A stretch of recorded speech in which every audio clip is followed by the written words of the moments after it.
Hey everyone, Ping here. Welcome and thank you for joining me for my first fragrance review. Today, I am reviewing a fragrance with a lot of hype in YouTube. Napakaraming tao nagsabi that this fragrance is a compliment monster, mass appealing, intoxicating, and a long-lasting fragrance. Totoo kaya? Alright, without much ado, let's go ahead and dive into this review.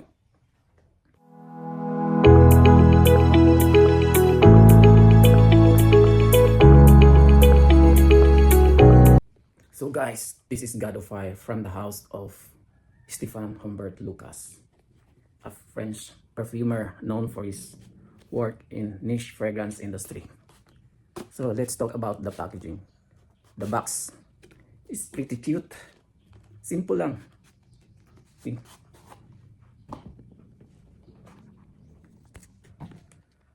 Yung bottle is absolutely beautiful. And the color is stunning. See the cup? Very heavy. Mabigat. It looks expensive and very high quality. So this is a 50 ml bottle. Let's check the official notes. Nakita ko to sa Fragrantica. Top notes are mango, ginger, lemon, and red berries. Mid notes are coumarin, jasmine, and cedar. Base notes are musk, amber, agarwood, and cypriol oil.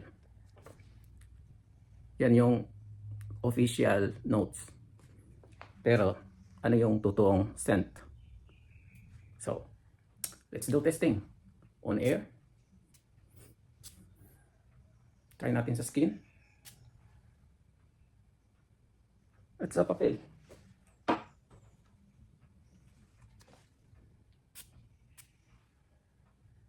Oh, it's so bright, vibrant, and uplifting. The initial burst of lemon and ginger creates an invigorating and zesty opening notes.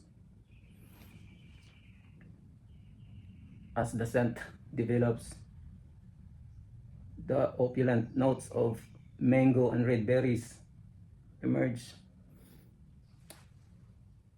mingling with a floral note like jasmine that add a touch of sophistication. Oh, the mango note is the star of the show here.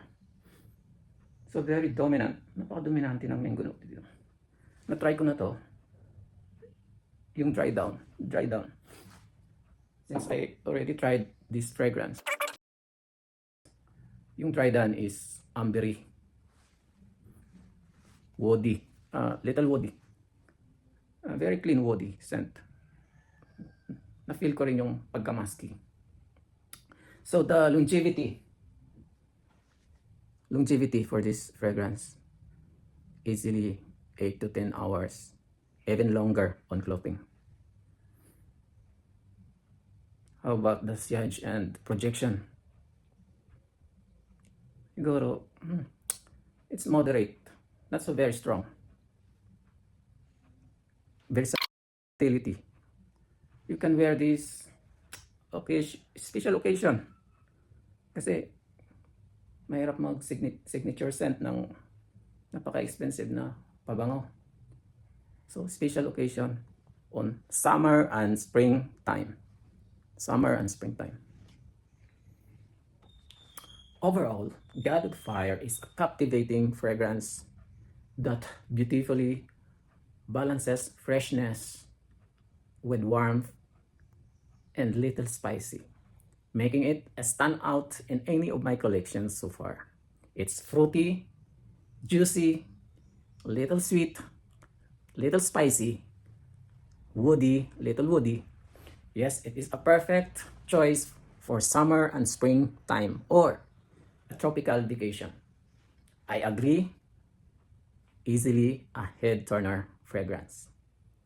So guys, if you own this fragrance, let me know in the comment section. If you don't own it, please don't blind buy it. Try it first. Testing. So once again, thank you for watching. I'll be back with another video. Smell well. Peace.